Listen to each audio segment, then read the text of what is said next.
Hello friends, आज हम शुरू करते हैं chapter 1 of partnership. Chapter 1 of partnership में क्या है? Basically accounting for partnership firm and उसके बेसिक फंडामेंटल। फर्स्ट पॉइंट में आप पढ़ सकते हो यहाँ पर section 4 of Indian partnership act 1932 define करता है पार्टनरशिप क्या होती है। पार्टनरशिप क्या होती है? Basically relation between person who agree to share profit of business carried on by all या any of them। तो बिजनेस प्रॉफिट पर्पस के लिए होना चाहिए और कोई एक भी चला सकता है या सभी भी चला सकते हैं उसको। डिफरेंस, अब इसमें होता क्या है? पार्टनर, पार्टनरशिप और पार्टनरशिप फर्म में अंतर क्या है? पार्टनर कौन होता है? बेसिकली जो इंडिविजुअल पर्सन इन्वॉल्व होते हैं फर्म में उसको बोलते हैं पार्टनर। पार्टनरशिप क्या होती है? उनके बीच में रिलेशन, पार्टनर्स के बीच में रिलेशन को क्या बोलते हैं? पार्टनरशिप। और पार्टनरशिप फर्म क्या होती है? जिस नाम के अंडर वो काम करते हैं उसको बोलते हैं पार्टनरशिप फर्म। तो बेसिकली हमने पार्टनरशिप का मीनिंग समझा और पार्टनर तीन टर्म समझी, पार्टनरशिप और पार्टनरशिप फर्म। अब पार्टनर कई तरह के होते हैं। पार्टनर कई तरह के होते हैं, active partner, secret partner, sleeping partner और नॉमिनल पार्टनर। एक्टिव पार्टनर कौन होते हैं? जो कैपिटल भी लगाते हैं, मैनेजमेंट में पार्ट भी लेते हैं, प्रॉफिट में शेयर भी होता है उनका, और लाइबिलिटी क्या होती है? अनलिमिटेड। बट जहाँ पे अगर हम सीक्रेट पार्टनर देखें तो उनकी कैपिटल भी लगी होती है, मैनेजमेंट में पार्टिसिपेट भी होता है और प्रॉफिट शेयर भी होता है और लाइबिलिटी अनलिमिटेड, यानी दोनों में बिल्कुल सेम करेक्टरिस्टिक्स होती है। बस एक्टिव पार्टनर शो होता है publicly, secret partner publicly show नहीं होता। स्लीपिंग पार्टनर पैसे तो लगाता है बट बिजनेस में पार्टिसिपेट नहीं करता, प्रॉफिट में भी हिस्सा होता है, लाइबिलिटी भी अनलिमिटेड होती है। तो यहाँ पर ये अंतर है कि मैनेजमेंट में पार्टिसिपेट नहीं करता। नॉमिनल पार्टनर कौन होता है? जो ना तो पैसे लगाता, ना ही यहाँ पर मैनेजमेंट में पार्टिसिपेट करता, ना ही प्रॉफिट में हिस्सा लेता, सिर्फ उसने अपना नाम यूज़ करने के लिए दिया हुआ है, उसको बोलते हैं नॉमिनल पार्टनर या ओस्टेंसिबल पार्टनर। उसकी भी लाइबिलिटी क्या होती है? अनलिमिटेड। उसकी भी लाइबिलिटी क्या होती है यहाँ पे? अनलिमिटेड। पार्टनर यहाँ पर इन्वॉल्व है उनकी लाइबिलिटी अनलिमिटेड होगी।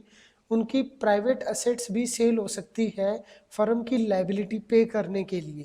फर्म की लाइबिलिटी अगर पे करनी है तो उन्होंने जो पैसे लगा रखे हैं वो तो यूज़ होंगे ही होंगे, उनकी असेट भी यूज़ हो सकती है फर्म की लाइबिलिटी पे करने के लिए। देन नेक्स्ट पॉइंट आप देखेंगे, यहाँ पर हम चैप्टर 1 कर रहे हैं अकाउंट्स का, बेसिक पॉइंट एक बार डिस्कस कर रहे हैं। Partnership firm has no separate legal entity, यानी यहाँ पर सेम आइडेंटिटी होती है पार्टनर और पार्टनरशिप फर्म की। अगर हम कंपनी की बात करें तो वहाँ पर कंपनी अलग होती है और उसके शेयर होल्डर अलग होते हैं। बट पार्टनरशिप फर्म में पार्टनर और पार्टनरशिप फर्म एक ही बात है, दोनों अलग अलग नहीं होते। ठीक है। देन नेक्स्ट पॉइंट में आप देखेंगे पार्टनरशिप एक्ट ने कोई भी स्पेसिफाई नहीं कर रखा कि मैक्सिमम कितने बंदे हो सकते हैं फर्म में। तो ये हमने सेक्शन उठाया है इंडियन कंपनी एक्ट 2013 से, सेक्शन 464 में ये स्पेसिफाई कर रखा है कि मिनिमम पार्टनर तो 2 होते हैं और मैक्सिमम पार्टनर कितने होते हैं? 50। ये एग्ज़ाम 2016 में भी क्वेश्चन आया हुआ है। तो मैक्सिमम पार्टनर कितने हो सकते हैं? 50। ये कहाँ पर स्पेसिफाई है? इंडियन कंपनी एक्ट 2013 सेक्शन 464 में ये स्पेसिफाई है। देन नेक्स्ट पॉइंट पढ़ेंगे पार्टनरशिप से related, agreement should be carry on सब बिजनेस। आपका जो एग्रीमेंट हुआ है पार्टनरशिप का, उसमें कोई ना कोई बिजनेस एक्टिविटी होना जरूरी है। अगर कोई बिजनेस एक्टिविटी नहीं होगा तो वो पार्टनरशिप कंसिडर नहीं माना जाएगा। For example Rohit and Sachin एक बिजनेस, बिजनेस क्या है? बेसिकली लैंड परचेज करते हैं, यहाँ पर जॉइंट ओनर है लैंड के। तो क्या ये पार्टनरशिप मानी जाएगी? नहीं, यहाँ पर कोई भी बिजनेस बेसिकली नहीं है।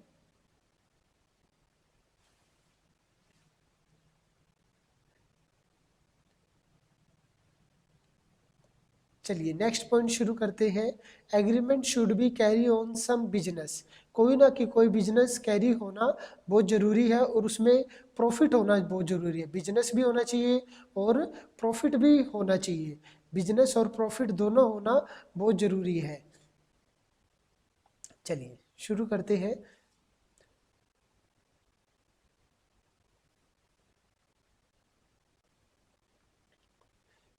एग्जाम्पल है यहाँ पर रोहित और सचिन। अगर उन्होंने एक बिजनेस शुरू किया है, लैंड परचेज किया है, जॉइंट ओनर है और वो पार्टनर नहीं है यहाँ पे basically, but if they are doing business of purchase sale of land for the purpose of making profit, तो उसको हम क्या कहेंगे? पार्टनर कहेंगे। तो एक प्रॉपर्टी खरीदना बिजनेस नहीं है, बट अगर प्रॉपर्टी का वो बिजनेस करते हैं, सेल परचेज करते हैं डेली बेसिस पे दोनों मिलके, तो वो बिजनेस कहलाएगा। देन नेक्स्ट पॉइंट पढ़ते हैं यहाँ पर। नॉट नेसेसरी एग्रीमेंट रिटर्न में हो, कोई ज़रूरी नहीं है, ओरल एग्रीमेंट भी वैलिड होता है। Then consequence of non registration. अगर हम रजिस्ट्रेशन नहीं कराते हैं तो उससे होगा क्या? हम किसी और पर्सन पे केस नहीं कर सकते, बट सामने वाला हमारे ऊपर केस कर सकता है। नेक्स्ट पॉइंट, अगर हर एक पार्टनर फर्म में प्रिंसिपल भी होता है और एजेंट भी होता है, प्रिंसिपल भी होता है और एजेंट भी होता है। जैसे कि प्रिंसिपल के तौर पे तो उसको इंटरेस्ट ऑन कैपिटल मिलता है, जो पैसे उसने लगा रखे हैं, इंटरेस्ट ऑन ड्राइंग मिलता है, और एज अ एजेंट वो वर्क करता है तो उसको सैलरी मिलती है, कमीशन मिलता है, रेमुनरेशन मिलता है। ये सब चीज़ें उसको एज अ एजेंट मिलती है। कोई भी पार्टनरशिप है तो उसमें प्रॉफिट होना बहुत ज़रूरी है।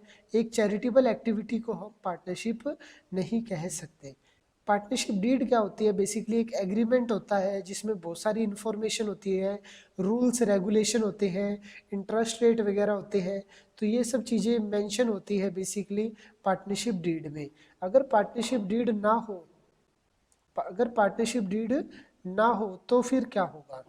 अगर पार्टनरशिप डीड ना हो तो पार्टनरशिप डीड, अगर कोई डिस्प्यूट हो जाता है तो पहले पार्टनरशिप डीड कंसल्ट होती है। अगर कोई डिस्प्यूट हो जाता है तो पहले पार्टनरशिप डीड कंसल्ट होती है। अगर पार्टनरशिप डीड ना हो तो फिर पार्टनरशिप एक्ट के जो प्रोविज़न है वो अप्लाई होंगे। तो अगर पार्टनरशिप डीड साइलेंट है तो किसके प्रोविज़न अप्लाई होंगे? पार्टनरशिप एक्ट के। जैसे कि अगर प्रॉफिट शेयरिंग रेशो के बारे में कुछ भी नहीं बोल रखा तो कैसे डिवाइड होगा? इक्वली। अगर इंटरेस्ट ऑन पार्टनर लोन के बारे में कुछ भी नहीं बोल रखा तो कितना लगेगा? 6%। कितना लगेगा? 6%। ये कौन सा इंटरेस्ट ऑन पार्टनर लोन है? पार्टनर ने फर्म को लोन दिया है। क्या दिया है? पार्टनर ने फर्म को लोन दिया है, तो as per Indian partnership act कितना रेट लग जाएगा? 6%। अगर पार्टनरशिप डीड में इंटरेस्ट ऑन कैपिटल के बारे में कुछ नहीं बोल रखा तो कितना लगेगा? 0। इंटरेस्ट ऑन ड्राइंग कितना लगेगा? 0। सैलरी और कोई भी रेम्यूनरेशन कितना लगेगा? 0। बट अगर हम यहाँ पे देखें, ये था यहाँ पर interest on partner loan to firm. अगर हम इसका ऊपर रिवर्स देखें, फर्म ने लोन दे रखा है पार्टनर का और इसका कोई रेट स्पेसिफाई नहीं है, तो यहाँ पे हमें कोई भी पॉइंट या कोई भी ट्रीटमेंट नहीं दिया हुआ, तो इसका कोई भी ट्रीटमेंट नहीं करोगे आप। तो ये बहुत इंपॉर्टेंट पॉइंट है, बहुत बार एग्जाम में आता है कि अगर पार्टनरशिप डीड ना हो तो ये सब रूल्स अप्लाई होंगे। प्रॉफिट रेशो इक्वल लगेगा, इंटरेस्ट ऑन पार्टनर लोन 6% लगेगा, interest on capital, interest on drawing, salary, commission 0 होगा सबका सब। ओके। और नेक्स्ट पॉइंट करते हैं, मैनेजर कमीशन या पार्टनर कमीशन।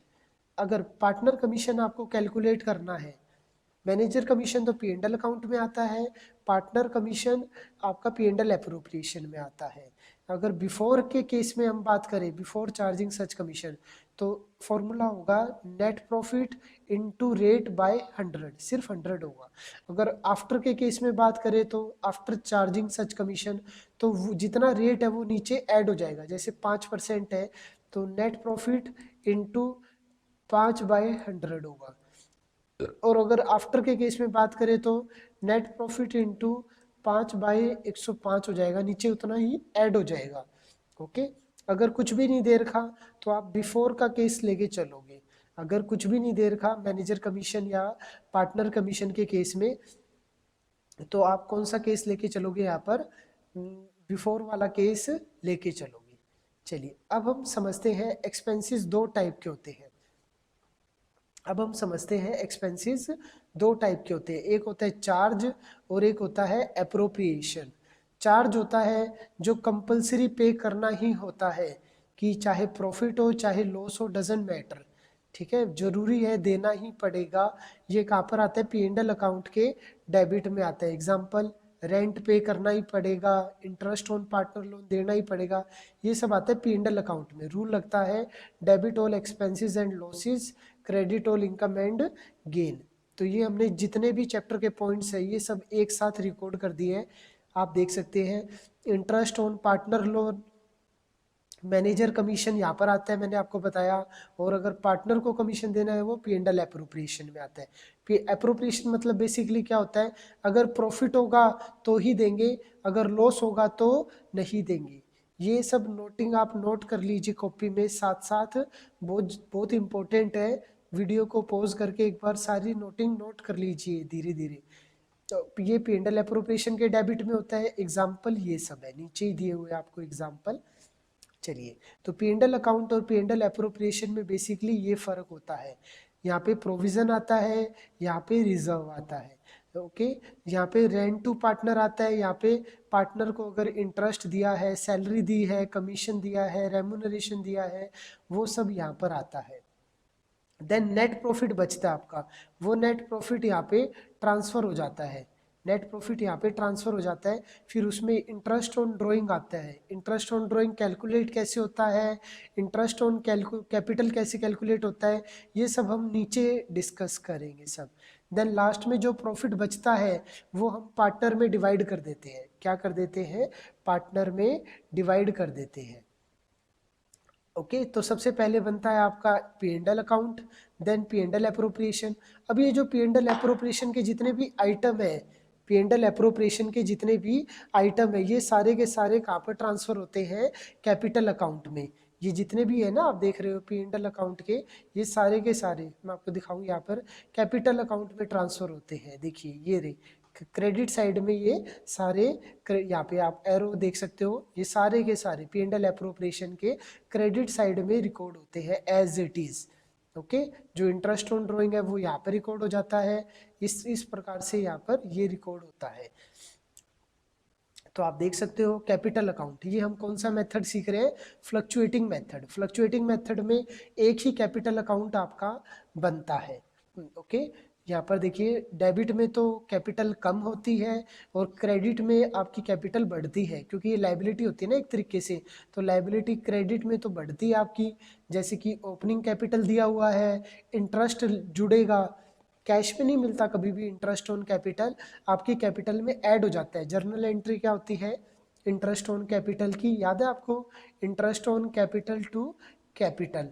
तो इंटरेस्ट ऑन कैपिटल तो हमारा एक्सपेंस है, तो कहाँ पे जाएगा, पी एंड एल एप्रोप्रिएशन में चला जाएगा, और कैपिटल क्रेडिट हो जाएगी यहाँ पे, तो कैपिटल के क्रेडिट में आ जाएगा लेजर पोस्टिंग। इसी प्रकार सैलरी भी, कमीशन भी कभी भी कैश में नहीं दिया जाता, प्रॉफिट कभी भी कैश में नहीं दिया जाता, क्या कर देते हैं उसकी कैपिटल में प्लस कर देते हैं। Okay, and then additional capital लगाई, उससे भी उसकी कैपिटल बढ़ती है। कैपिटल की कम किन कारणों से होती है, ड्राइंग कर ली उसने, इंटरेस्ट लग गया, या इंटरेस्ट ऑन लोन, यहाँ पे फर्म ने लोन दिया था पार्टनर को, तो उसके ऊपर जो इंटरेस्ट लगा है वो भी यहाँ पर रिकॉर्ड होता है। देन लास्ट में क्या आ जाएगा, बैलेंस सीडी, लास्ट में क्या आ जाएगा, बैलेंस सीडी। अब कैपिटल अकाउंट दो मेथड से बनता है, एक फ्लक्चुएटिंग मेथड से और एक फिक्स मेथड से। फ्लक्चुएटिंग मेथड से तो एक ही कैपिटल अकाउंट बनता है, और फिक्स मेथड से दो कैपिटल अकाउंट बनते हैं, एक कैपिटल अकाउंट और एक करंट अकाउंट। कैपिटल अकाउंट में तो आपका देखिए डेबिट बैलेंस भी होता है और क्रेडिट बैलेंस भी होता है कैपिटल अकाउंट में, ये एग्जाम में पूछा गया था 2017 एग्जाम में। बट फिक्स मेथड में जो कैपिटल अकाउंट बनता है उसमें हमेशा क्रेडिट बैलेंस होता है सिर्फ, कभी भी डेबिट बैलेंस शो नहीं होता। तो इसमें बेसिकली होता क्या है कि फिक्स मेथड के अंदर, फिक्स मेथड में क्या होता है कि इतना पार्ट का तो हम एक कैपिटल अकाउंट बना देते हैं और इतने पार्ट का हम एक अलग से करंट अकाउंट बना देते हैं। ओके, तो देखिए प्लीज, तो यहाँ पर ड्राइंग आउट ऑफ कैपिटल होती है और ड्राइंग आउट ऑफ प्रॉफिट होती है, दोनों ही कहाँ पे रिकॉर्ड होती है, फ्लक्चुएटिंग, एक ही अकाउंट में रिकॉर्ड होती है। But drawing out of capital यहाँ पे कैपिटल में रिकॉर्ड होती है और drawing out of profit current. ये अभी हम नीचे भी डिस्कस करेंगे इस बारे में डिटेल में। तो हमने बेसिकली सीखा कि कैपिटल अकाउंट बेसिकली दो टाइप से बनता है, फिक्स फ्लक्चुएटिंग मेथड में और फिक्स मेथड में। फ्लक्चुएटिंग मेथड में एक ही कैपिटल अकाउंट बनता है यहाँ पर, और फिक्स मेथड में दो कैपिटल अकाउंट बनते हैं, एक कैपिटल अकाउंट और एक करंट अकाउंट। ओके, आप ये सब बातें नोट कर लीजिए, बहुत इंपॉर्टेंट है, एग्जाम में 1 नंबर में भी आ सकती है ये सब बातें और आपके 3 से 4 नंबर में भी आ सकती है। चलिए, अब हम इसी से रिलेटेड बहुत सारी बातें डिस्कस करते हैं, कैपिटल अकाउंट से रिलेटेड। अगर कुछ भी ना कह रखा हो पहले पॉइंट में, अगर कुछ भी ना कह रखा हो, नथिंग मेंशन अबाउट मेथड, तो आप कौन सा मेथड चूज करोगे यहाँ पे, फ्लक्चुएटिंग मेथड। यहाँ पे दो ट्रीटमेंट हमें दिए हुए हैं। पी&एल अकाउंट में आप, जैसे हम पी&एल अकाउंट में यहाँ पे डेबिट में दिखाते हैं मैनेजर कमीशन, दिखाते हैं मैनेजर कमीशन, और फिर लास्ट में क्या निकलता है, नेट प्रॉफिट। क्या निकलता है, नेट प्रॉफिट। फिर वो नेट प्रॉफिट हम कहाँ ट्रांसफर कर देते हैं, पी&एल एप्रोप्रिएशन में। कहाँ ट्रांसफर कर देते हैं, ये पी&एल एप्रोप्रिएशन में कर देते हैं, नहीं कर देते। अब ये कह रहे हैं यहाँ पर, या तो आप पी&एल अकाउंट में डेबिट कर दीजिए, चार्ज कर दीजिए, या आप पी&एल एप्रोप्रिएशन में भी डायरेक्ट कर सकते हो। कैसे, यहाँ पर आप ऐसे भी कर सकते हो, आपको पी&एल अकाउंट नहीं बनाना पड़ेगा। यहाँ पर आप प्रॉफिट लिख लीजिए, प्रॉफिट में आप यहाँ पे डायरेक्टली माइनस कर दीजिए मैनेजर कमीशन, डायरेक्टली माइनस कर दीजिए बेटा, तो आपका यहाँ पर पी&एल एप्रोप्रिएशन कैलकुलेट हो जाएगा, नेट प्रॉफिट आ जाएगा। तो आप यहाँ पे भी डायरेक्ट कर सकते हो, तो ये हमने इस पॉइंट में समझाया है यहाँ पर। ओके, देन मैनेजर का कमीशन तो पी&एल अकाउंट में आता है और पार्टनर का कमीशन पी&एल एप्रोप्रिएशन में आता है। देन आगे पार्टनर लोन, पार्टनर लोन के ऊपर जो इंटरेस्ट होता है और जो रेंट पे करते हैं पार्टनर को, वो पी&एल अकाउंट में आता है, कभी भी पार्टनर कैपिटल में उसको ट्रांसफर नहीं करते। ओके, ये पॉइंट है, इंपॉर्टेंट है। P&L appropriation note prepare, P&L appropriation हम नहीं बनाते अगर लॉस होगा तो, सिर्फ प्रॉफिट होगा तो ही पी&एल एप्रोप्रिएशन बनाएंगे। एक्सेप्ट अगर इंटरेस्ट ऑन ड्राइंग दे रखा है तो उस केस में पी&एल एप्रोप्रिएशन बनाना जरूरी है। बुक में एक क्वेश्चन इसका दिया हुआ है आपको, ओके, वो भी मैं आपको करा दूंगा। ठीक है, अगर लॉस है खाली तो कभी भी पी&एल एप्रोप्रिएशन नहीं बनता। बट एक एक एक एक एक्सेप्शन है यहाँ पर, इंटरेस्ट ऑन ड्राइंग अगर आपको दिया हुआ है तो आपको बनाना पड़ जाएगा, वहाँ पे लॉस कम हो जाएगा फिर उस केस में। ठीक है, अगर in case of firm loss, firm loss में है तो ना तो इंटरेस्ट ऑन कैपिटल देंगे, ना सैलरी, ना कमीशन, ना रेमुनरेशन, कुछ भी नहीं देंगे। बेसिक सी बात है ये। चलिए, नेट प्रॉफिट, नेट प्रॉफिट यहाँ पर अगर आपको रिवर्स कैलकुलेट करना पड़े, मैं पी&एल एप्रोप्रिएशन जो ऊपर मैंने आपको समझाया था, अगर मैं आपकी बात करूँ यहाँ पर ऊपर, अगर मैं एक बार रिवर्स दिखाऊँ आपको, पी&एल एप्रोप्रिएशन, पी&एल एप्रोप्रिएशन, यहाँ पर हमें लास्ट में क्या निकलता है बताइए, profit transfer to partner capital, ये बांट देते हैं प्रॉफिट रेशो में। अगर ये सब दिया हुआ है, हमें क्या नहीं दिया हुआ, नेट प्रॉफिट नहीं दिया हुआ, तो हम नेट प्रॉफिट कैसे निकालेंगे बेटा, रिवर्स कैलकुलेशन करनी पड़ेगी आपको। क्या करनी पड़ेगी, रिवर्स कैलकुलेशन। ये जो भी आपने माइनस किए थे खर्चे, वो सारे ऐड बैक कर दोगे और जो ऐड किए थे वो माइनस कर दोगे। यही बेसिकली फॉर्मूला समझाया गया है इसमें। ओके, तो अगर नेट प्रॉफिट निकालना पड़े हमें यहाँ पर, तो किस प्रकार निकलेगा नेट प्रॉफिट, जो भी खर्चे आपने माइनस किए थे वो सारे प्लस कर दीजिए बेटा, और जो आपने इंटरेस्ट ऐड किया था वो माइनस। बेसिकली क्या करना है, रिवर्स ही करना है पी&एल एप्रोप्रिएशन का। ठीक है, income tax paid by firm is a business expense, तो ये पी&एल अकाउंट में के डेबिट में आता है, बट ये कैपिटल में से भी क्या होता है, माइनस होता है। आपने +1 में भी समझा था, इनकम टैक्स क्या होता है, बेसिकली एक ड्राइंग होता है। इनकम टैक्स क्या होता है, बेसिकली एक ड्राइंग होता है। ये सब पॉइंट आप नोट कर लीजिए प्लीज साथ साथ। चलिए, अब हम इंटरेस्ट ऑन कैपिटल के बारे में डिटेल में समझते हैं। इंटरेस्ट ऑन कैपिटल क्या होता है बेसिकली, कैलकुलेट कैसे होता है। ओपनिंग कैपिटल ले लीजिए आप, रेट बाय 100, और जितने मंथ का पेंडिंग है, मान लीजिए कैपिटल लगाई है 1 जुलाई को, 1 जुलाई को, तो उसके बाद कितने मंथ बच जाते हैं वो मंथ आप ले लेंगे यहाँ पर। तो ये फॉर्मूला बन जाएगा आपका इंटरेस्ट ऑन कैपिटल का।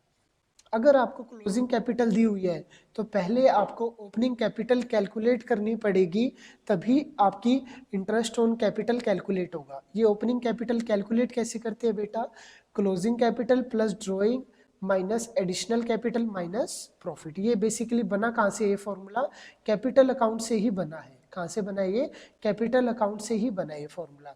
कि जो क्रेडिट साइड की चीज़ें है कैपिटल अकाउंट की वो तो ऐड कर लीजिए, और जो डेबिट साइड की चीज़ें है वो सारी क्या कर लीजिए, माइनस कर लीजिए। तो आपका क्या निकल जाएगा यहाँ पे, ओपनिंग कैपिटल आपका कैलकुलेट हो जाएगा। Interest on capital, interest always calculate on credit balance. हमेशा कौन से बैलेंस पे कैलकुलेट होता है, क्रेडिट बैलेंस पे कैलकुलेट होता है, कभी भी डेबिट बैलेंस पे कैलकुलेट नहीं होता।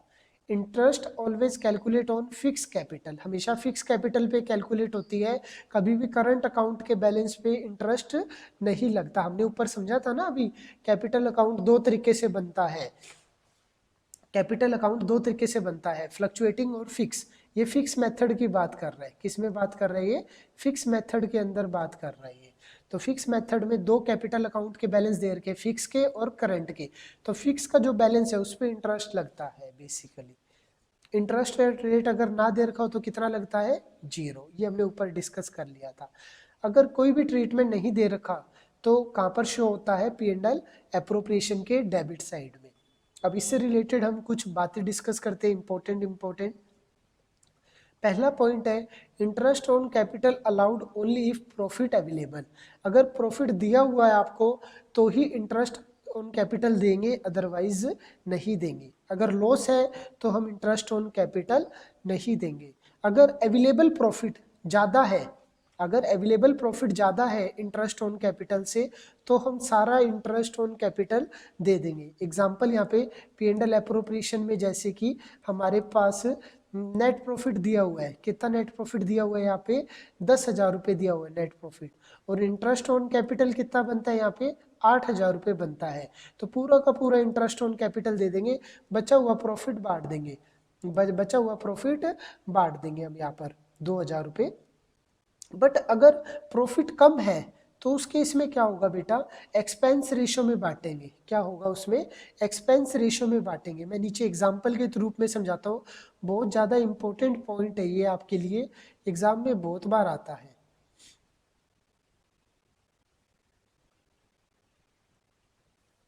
एग्जाम में बहुत बार आता है ये पॉइंट। देखिए, ये एग्जाम्पल के तौर पे हम इसको समझते हैं।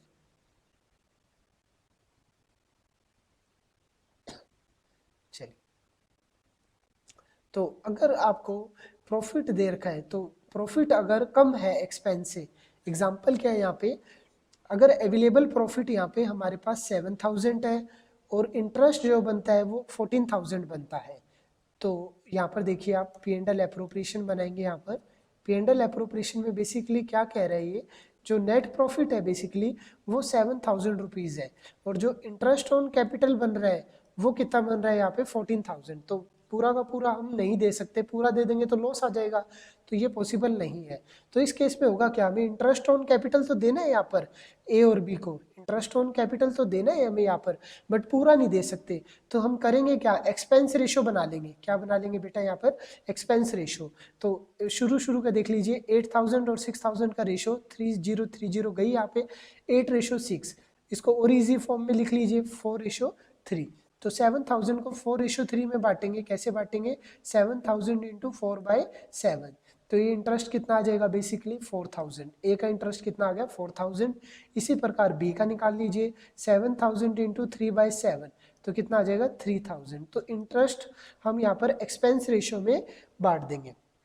और एक और इम्पोर्टेंट पॉइंट यहाँ पर, इंटरेस्ट ऑन कैपिटल अगर चार्ज है, कुछ भी नहीं कह रखा कि देना ही देना है, तो P&L अकाउंट में आता है basically. Okay, doesn't matter profit है या लॉस है, हमें देना ही पड़ेगा, तो वो P&L अकाउंट में आता है। तो हमने बहुत सारे पॉइंट डिस्कस किए इंटरेस्ट ऑन कैपिटल के। अब हम सीखते हैं इंटरेस्ट ऑन ड्राइंग क्या होता है। अगर आपको लग रहा है कि मैं बहुत धीरे पढ़ा रहा हूँ, आराम आराम से पढ़ा रहा हूँ, तो आप स्पीड थोड़ी तेज भी कर सकते हैं। देखिए ड्राइंग दो प्रकार की होती है, ड्राइंग आउट ऑफ प्रॉफिट और drawing out of capital. Drawing out of profit और drawing out of capital. Drawing out of profit में क्या होता है, ड्राइंग अकाउंट में डेबिट होती है, और ड्राइंग आउट ऑफ कैपिटल में क्या होता है, कैपिटल अकाउंट में डेबिट होती है। ये प्रॉफिट का पार्ट होती है, ये कैपिटल का पार्ट होती है। इससे कैपिटल कम नहीं होती, जो आउट ऑफ प्रॉफिट से ड्राइंग करते हैं ना उससे कैपिटल कम नहीं होती, बट जो कैपिटल से ड्राइंग करते हैं उससे कैपिटल कम होती है। इसको हम कभी भी इंटरेस्ट ऑन कैपिटल में कंसिडर नहीं करते बेटा, बट इसको हम इंटरेस्ट ऑन कैपिटल में कंसिडर करते हैं। तो फिर इससे कैलकुलेट क्या होता है, इंटरेस्ट ऑन ड्राइंग। इससे क्या कैलकुलेट होता है बेटा, इंटरेस्ट ऑन ड्राइंग। और इससे क्या कैलकुलेट होता है, इंटरेस्ट ऑन कैपिटल। बहुत इंपॉर्टेंट पॉइंट है। अगर आपको सिंपल ड्राइंग दे रखी है तो आप क्या मान लोगे हमेशा कि वो आउट ऑफ प्रॉफिट है और उस पर इंटरेस्ट ऑन ड्राइंग कैलकुलेट होगा। तो ये सब छोटी छोटी बातें हैं जो प्रैक्टिकल में बहुत काम आती है, आप ध्यान रखना इनका।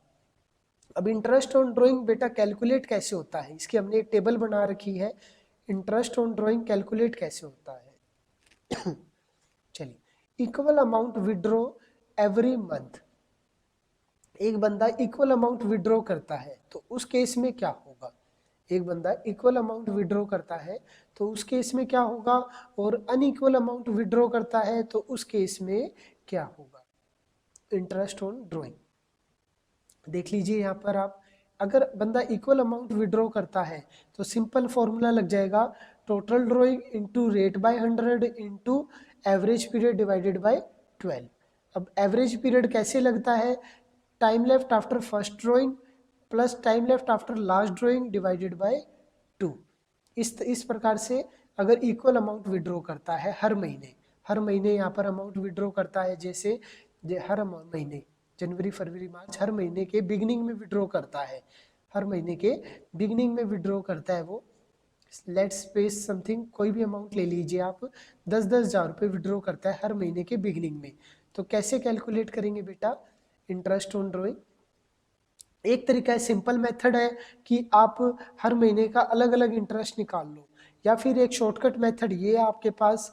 टोटल ड्राइंग कितनी दी हुई है आपको बताइए, 10,000 इंटू 12, 120 आ गया यहाँ पर, इंटू रेट दिया रखा है मान लीजिए 10%, into average period divided by 12। अब एवरेज पीरियड कैसे निकालते हैं बेटा, फर्स्ट ड्राइंग के बाद कितना टाइम पीरियड बच गया, 12 मंथ, और लास्ट ड्राइंग के बाद कितना टाइम पीरियड बच गया, 1 मंथ। तो कितना आ जाएगा 13/2, कितना आ गया 6.5। यहाँ पर 6.5 आप वैल्यू पुट करेंगे और आपका आंसर आ जाएगा। तो इस प्रकार आप अगर इक्वल अमाउंट विड्रॉ कर रहा है, देख सकते हो आप इक्वल अमाउंट विड्रॉ कर रहा है तो आप ये फॉर्मूला लगा सकते हो। अगर अनइक्वल अमाउंट विड्रॉ कर रहा है फिर आप दो तरीके से सोल्व कर सकते हो बेटा ये क्वेश्चन, सिंपल मेथड या फिर प्रोडक्ट मेथड। सिंपल मेथड में क्या होता है, हर एक ड्राइंग की अलग अलग आप कैलकुलेट कर लेते हो। जैसे फर्स्ट ड्राइंग की बेटा 1 मई को 5,000 रुपये ड्राइंग की, तो रेट लगेगा 5,000 के अकॉर्डिंग 8% इंटू कितने मंथ रिमेनिंग रह गए, वो आपका इंटरेस्ट यहाँ पर आ जाएगा। ओके, फिर इसी तरह दूसरी ड्राइंग, तीसरी ड्राइंग, और टोटल आंसर आ जाएगा आपका। बट एक प्रोडक्ट मेथड होता है, उसमें आप क्या करते हो, देखिए कॉमन पोर्शन क्या है इसके अंदर, देखिए आप ये कॉमन पोर्शन है 8/100 डिवाइडेड बाई 12। ये कॉमन पोर्शन तो आप यहाँ पर निकाल लीजिए अलग से। आप क्या करोगे, जो रिमेनिंग मंथ है उससे मल्टीप्लाई कर दोगे तो ये आपका प्रोडक्ट आ जाएगा। प्रोडक्ट को ऐड करके उसको जो कॉमन पोर्शन है 1/12 इंटू रेट बाई 100 उससे मल्टीप्लाई कर दोगे तो सेम आंसर आएगा आपका, बिल्कुल सेम आंसर आएगा। तो इस प्रकार आप अनइक्वल अमाउंट विड्रॉ कर रखिए ड्राइंग की तो कैलकुलेट इस प्रकार कर सकते हो। अगर इक्वल अमाउंट विड्रॉ कर सकती है तो ये सबसे सिंपल तरीका है, एग्जाम में क्वेश्चन आता है इसका। अब एवरेज पीरियड मैंने आपको सिखाया ऐसे निकलता है, time left after first drawing. अगर अलग अलग ड्राइंग कर रखी है, मान लो मंथली कर रखी है, क्वार्टरली कर रखी है, तो कैसे कैलकुलेट करेंगे यहाँ पर, कैसे कैलकुलेट करेंगे यहाँ पर।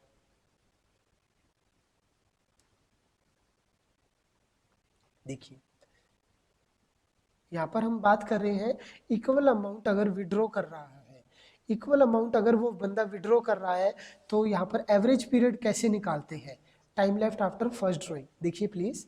अगर बंदा मंथली विड्रॉ कर रहा है पूरे साल, देखिए ये टेबल आप भी बना लीजिए, वेरी वेरी इंपॉर्टेंट है, वेरी वेरी इंपॉर्टेंट है ये टेबल।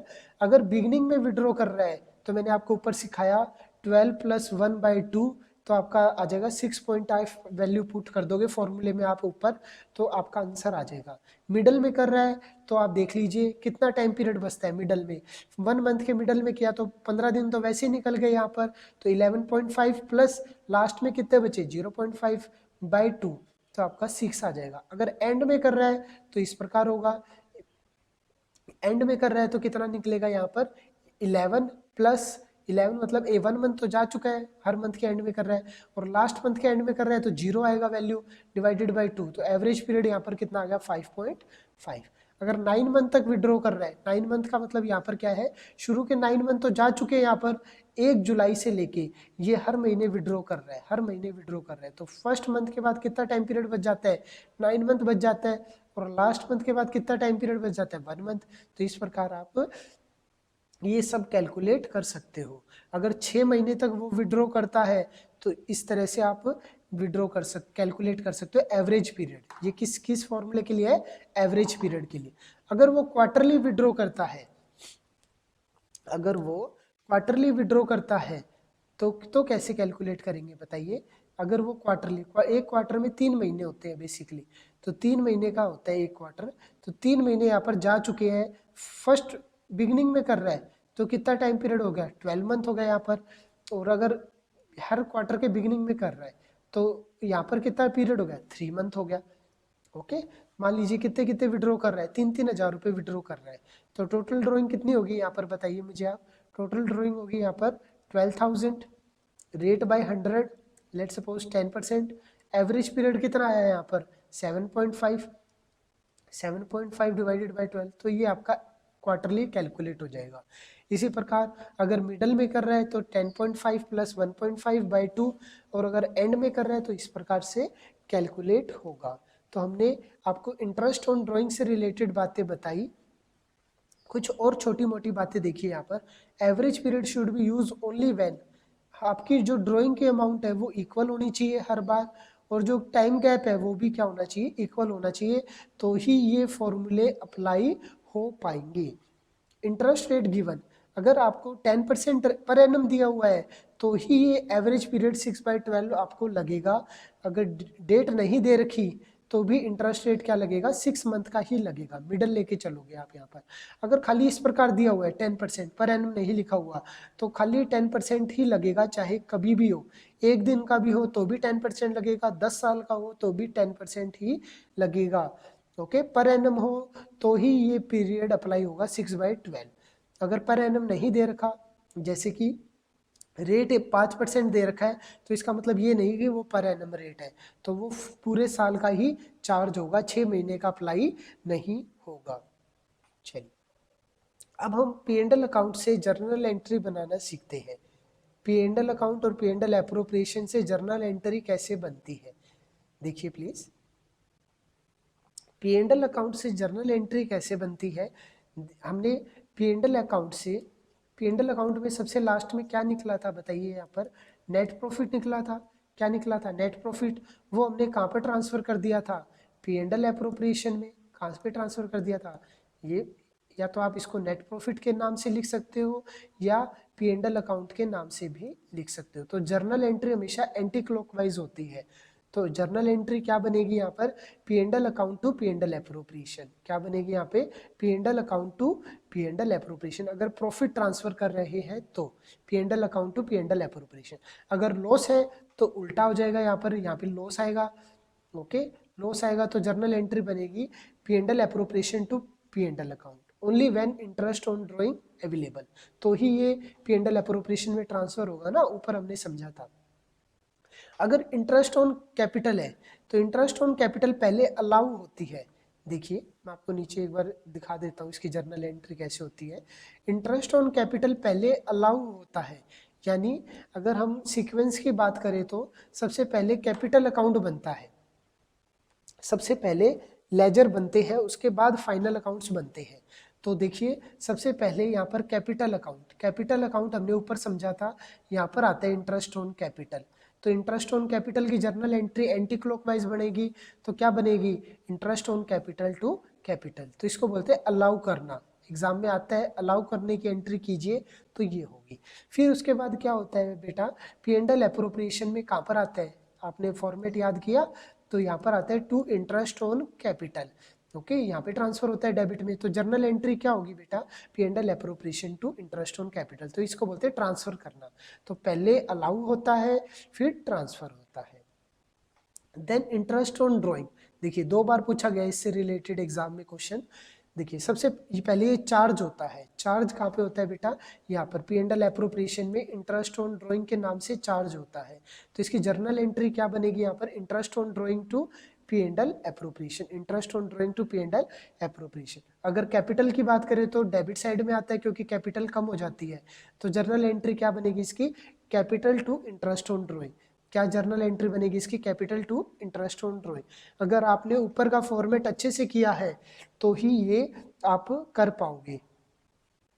तो इस प्रकार से ये आप जर्नल एंट्री कर सकते हो पी एंड एल एप्रोप्रिएशन से। सैलरी की भी इसी प्रकार होगी, पहले अलाउ होगी फिर ट्रांसफर। कमीशन भी इसी प्रकार होगा, पहले अलाउ फिर ट्रांसफर। अलाउ होता है कैपिटल अकाउंट में और ट्रांसफर होता है पी एंड एल एप्रोप्रिएशन में, और फिर बचा हुआ प्रॉफिट हम ट्रांसफर कर देंगे, बांट देंगे कैपिटल में। ओके, तो आज हमने डिस्कस किए बहुत सारे टॉपिक लगभग। ओके, फिर कुछ छोटे मोटे टॉपिक डिस्कस करेंगे हम नेक्स्ट वीडियो में। Then bye.